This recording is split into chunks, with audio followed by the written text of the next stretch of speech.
You raise your shield with your right hand without thinking. It's instinct.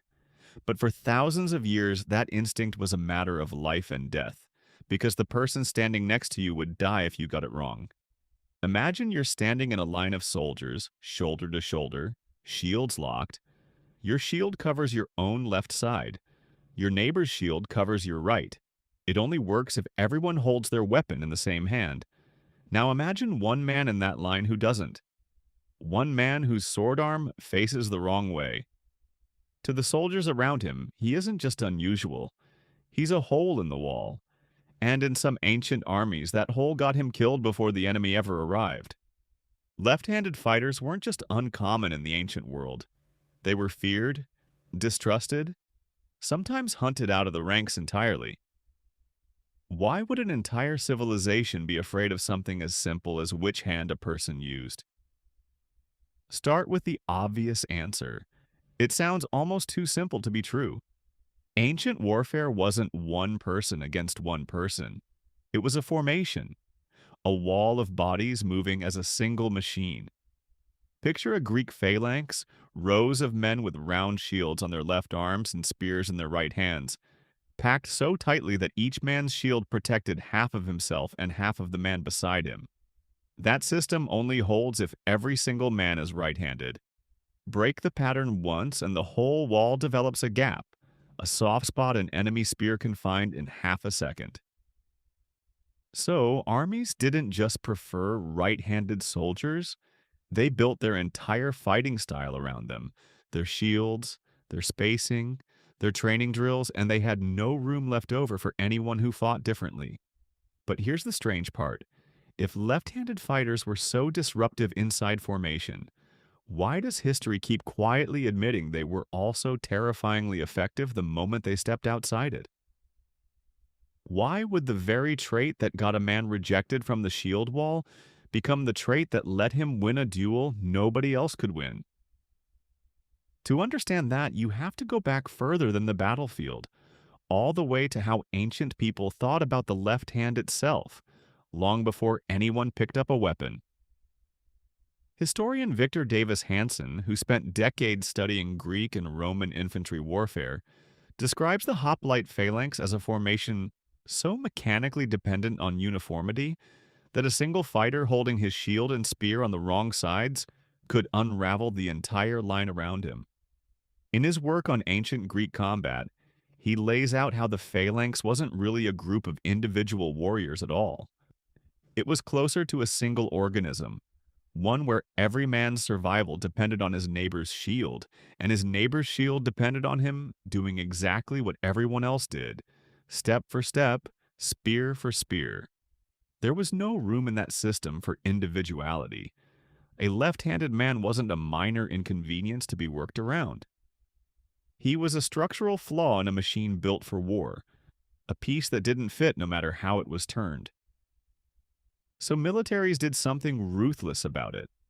Some ancient training systems simply forced left-handed recruits to fight right-handed, whether their bodies wanted to or not, drilling the correct hand into them the way a modern school might once have forced a left-handed child to write with their right. Others quietly pushed left-handed men out of the formation altogether, into scouting roles, into skirmishing units, anywhere the shield wall didn't need them to match.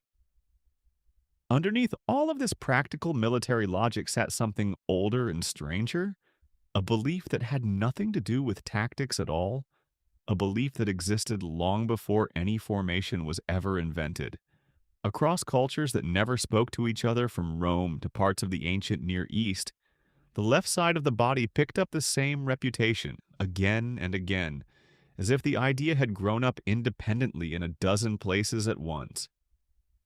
Unlucky, untrustworthy, even sinister, a word that comes directly from the Latin word for left. Roman augurs, priests who read omens in the flight of birds crossing the sky, treated the left side differently from the right, weaving the idea of an unlucky left directly into state religion, into decisions about when to go to war and when to hold back. By the time a left-handed boy in the ancient world picked up his first weapon, An entire culture had already quietly decided something was slightly wrong with him before he ever swung a sword in anger, before anyone had watched him fight at all. And that's exactly what makes the twist so strange. The same trait that got a man excluded from the disciplined shield wall could make him almost impossible to beat the moment the fighting became personal.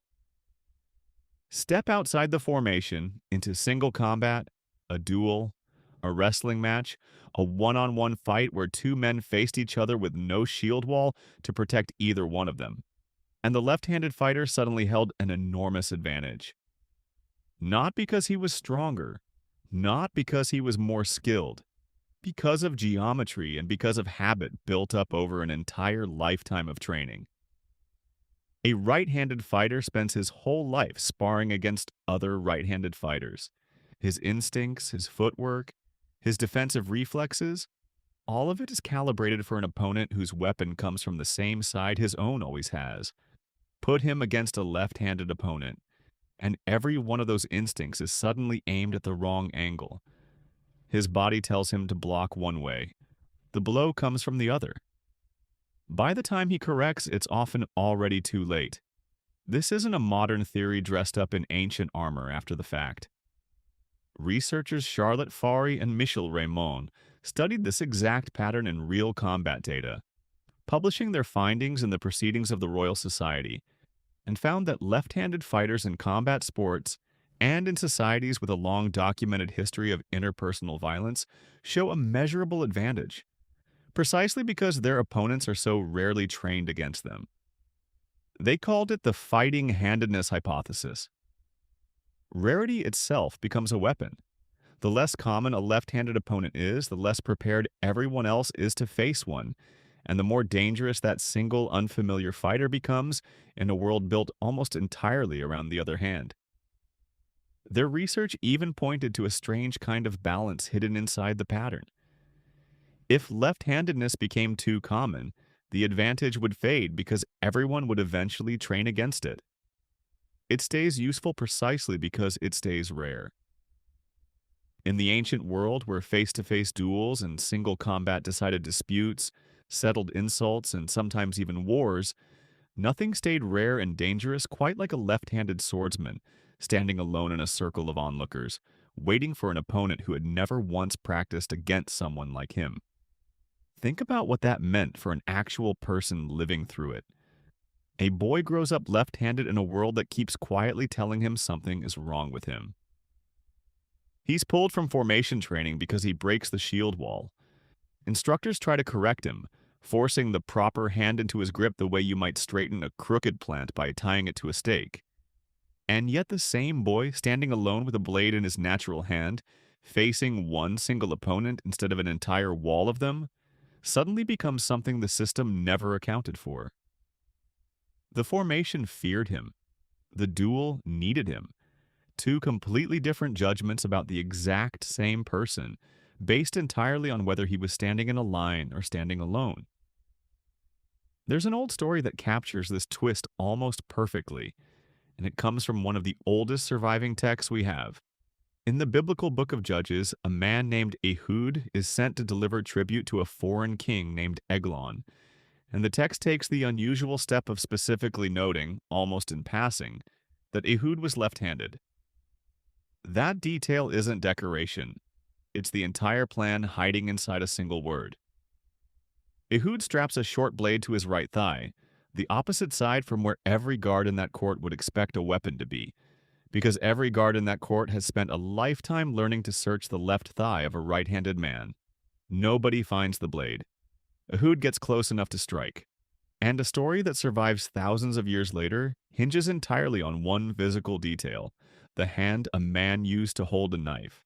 Whether you read it as literal history or as ancient legend passed down as history, the lesson embedded inside it is the same lesson soldiers were learning on real battlefields, in real duels, over and over.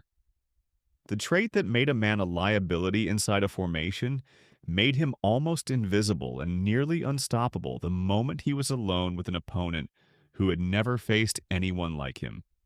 Some ancient commanders noticed this pattern and used it deliberately. There are accounts describing certain forces seeking out left-handed fighters, specifically for scouting missions, ambushes, and single combat, precisely because the enemy on the other side had spent a lifetime training for someone who, in that specific fight, simply didn't exist. So this fear was never really about the left hand at all. It was about the unknown, dressed up as superstition, and then reinforced again and again by real battlefield evidence that the unknown could actually get a man killed. That combination, old distrust plus new proof, is a hard thing for a culture to unlearn, and cultures did not unlearn it quickly.